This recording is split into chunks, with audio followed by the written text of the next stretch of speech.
This is the reason you're not gaining muscle, and it's not your training, it's your caloric surplus or lack thereof.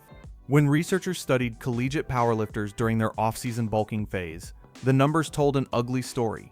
These athletes consumed only about 25 calories per kilogram of body weight per day, and the recommendation for strength athletes trying to add muscle sits between 50 and 80.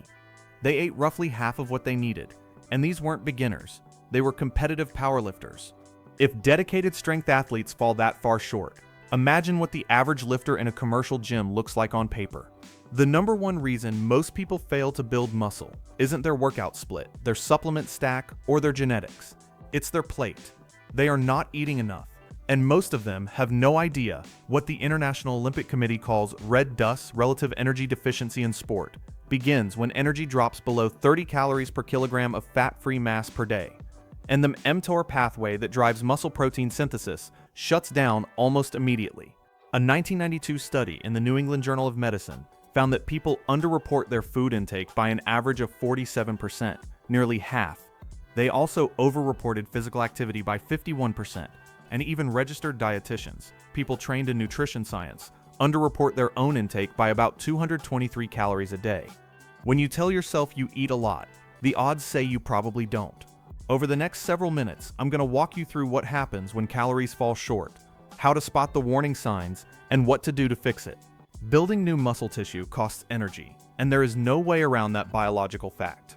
Your body requires ATP to synthesize new proteins through the mTORC1 signaling pathway, and without a surplus of incoming energy, the raw materials and metabolic conditions for growth aren't there.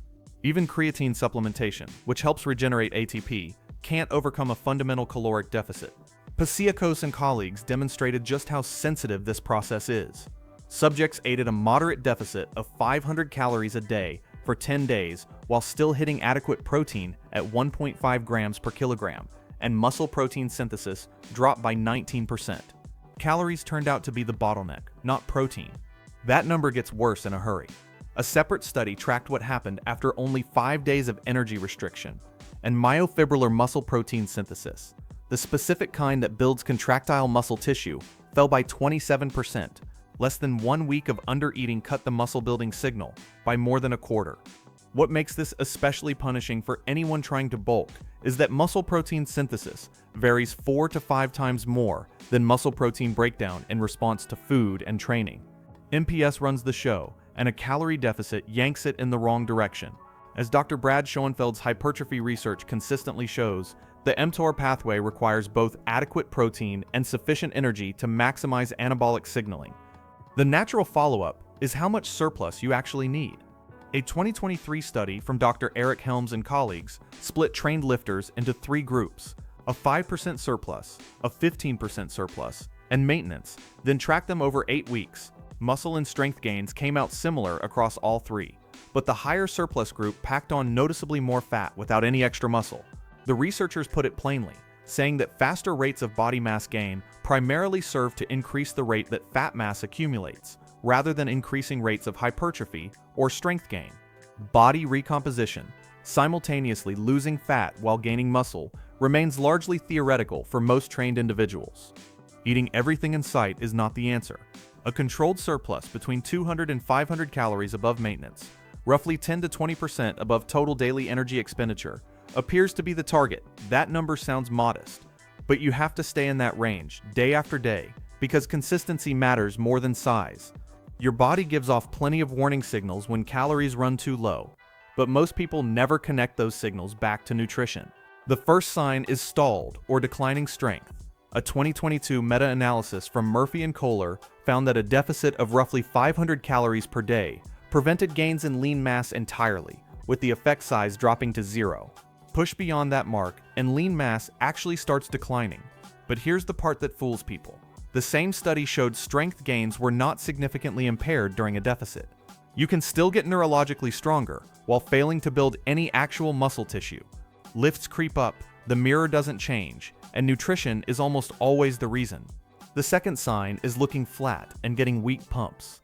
Every training session depletes muscle glycogen by 25 to 40%, and glycogen stores about 3 grams of water per gram. Chronic undereating, especially low carbohydrate intake, leaves those stores perpetually drained, so muscles hold less water and the pump feels hollow.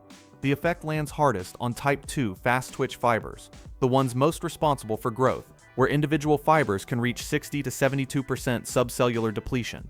The third sign is constant fatigue and terrible recovery. The International Olympic Committee flags fatigue as a primary consequence of low energy availability.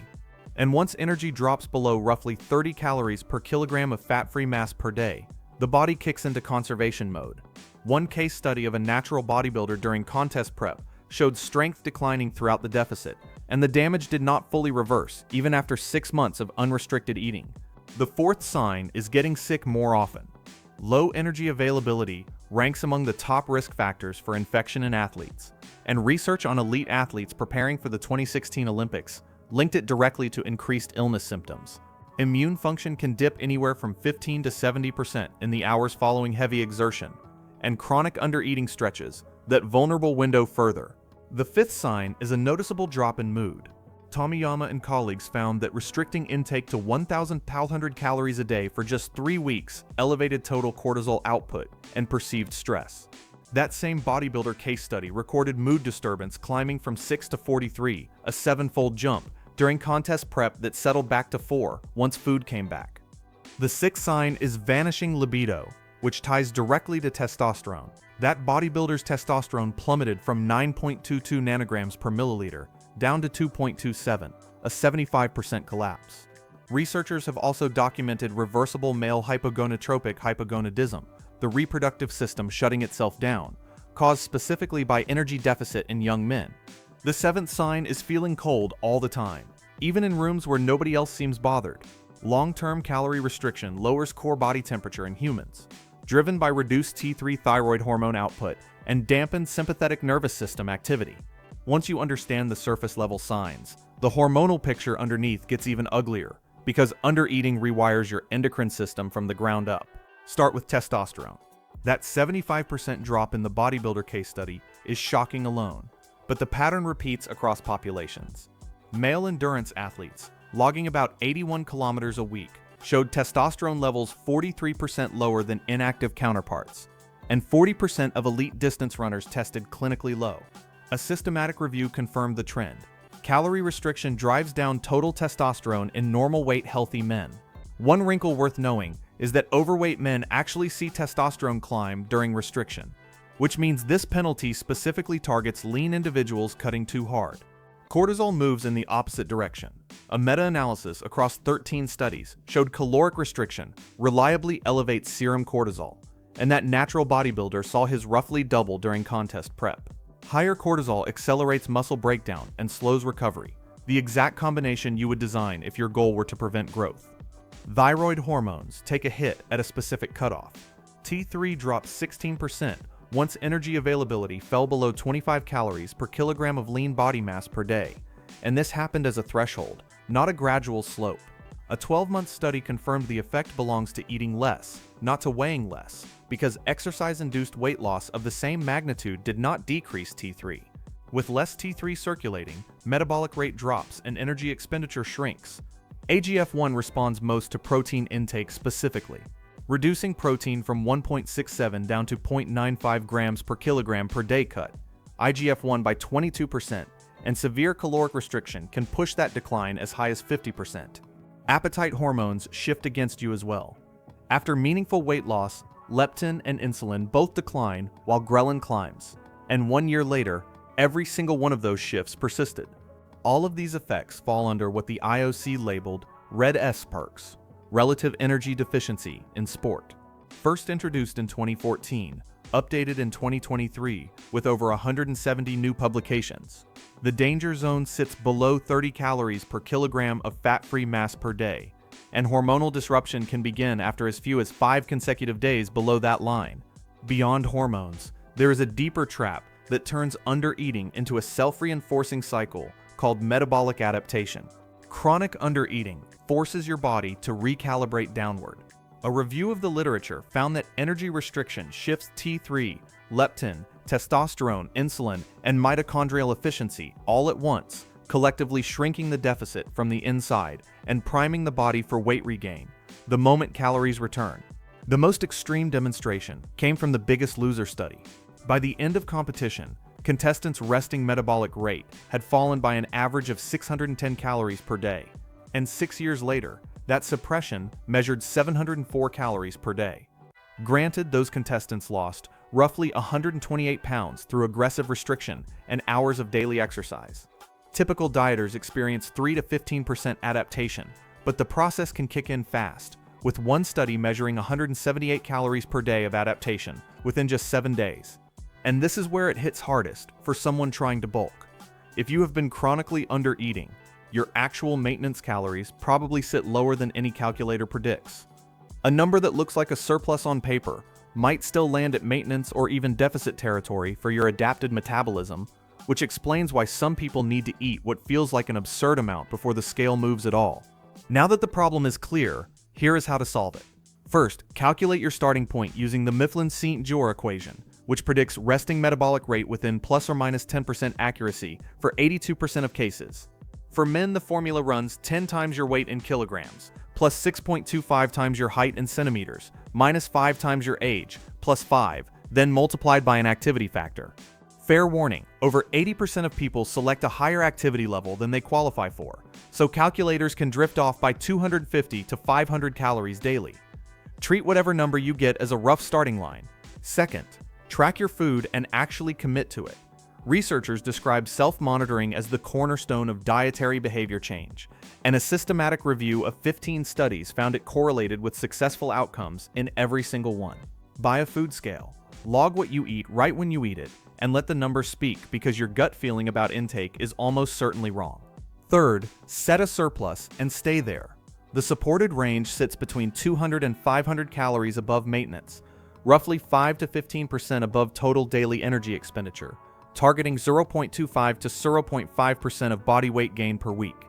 Picking the exact number matters far less than holding it steady over weeks and months. Fourth, dial in your protein and spread it across the day.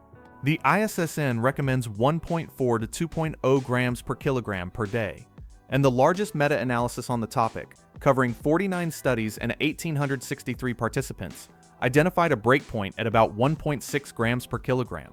Focus on complete proteins containing all essential amino acids, the building blocks your body cannot manufacture. Split that across 4 meals with 25 to 40 grams each, spaced roughly 3 hours apart. One study showed even distribution produced 25% greater 24-hour muscle protein synthesis compared to loading everything into dinner. Forget the anabolic window myth, meal timing matters, but not in the narrow 30-minute post-workout window most people obsess over. Fifth, lean on liquid calories. Calories consumed in liquid form are less satiating and do not trigger the same appetite reduction as solid food, which makes them ideal for hard gainers. A shake built from milk, banana, whey, peanut butter, and oats can deliver 800 to 1200 calories on top of normal meals without tanking your appetite. Sixth, increase gradually, and watch what happens. Start at your calculated surplus and track scale weight for 2 full weeks before adjusting, adding 100 to 200 calories if the number doesn't climb. Non-exercise activity thermogenesis, how much you fidget and move throughout the day, tends to ramp up unconsciously when intake rises, and hard gainers frequently burn off a new surplus through movement they don't even notice. Keep expectations grounded too. Models from Lyle McDonald and Alan Aragon estimate roughly 20 to 25 pounds of muscle gain in the first year for males, about 2 pounds per month. By year 2, that rate halves. By year 3, it halves again. If the scale refuses to budge, the answer in almost every case is the same. A single meta-analysis tells you everything you need to know. 500 calories of daily deficit is all it takes to completely block lean mass gains. Not slow them, block them. A moderate deficit cuts muscle protein synthesis by 19 to 27%, can crash testosterone by up to 75%, suppresses thyroid output, drives cortisol through the roof, weakens the immune system, and turns the entire metabolic environment against muscle growth. People who believe they eat a lot almost never do when the numbers land on paper. Fixing this is not complicated. Track your food honestly. Set a surplus of 200 to 500 calories. Aim for 1.6 to 2.2 grams of protein per kilogram distributed across the day. Use calorie-dense foods and liquid calories to make the volume manageable, and then stay patient and stay consistent. You do not need a new program or a new supplement. You need more food. that is genuinely as simple and as difficult as it sounds. You're eating everything in sight and still not gaining muscle. Here's why. Most guys bulk dirty, pack on fat, and end up looking worse than when they started. Clean bulking is a completely different game. You build real lean muscle without the gut, without the bloat, and without having to cut for 6 months after. If my free videos are already helping you put on size, imagine what happens when you follow the full system, the training splits, the meal plans, the weekly progressions, all laid out for you. I just reopened spots in my bulking program, but they won't stay open long. Click the link below in the description right now, lock in your spot, and let's build the physique you've been chasing. 6 months from now, you'll wish you started today. If this shifted how you think about your nutrition, drop a like and subscribe. I will see you in the next one.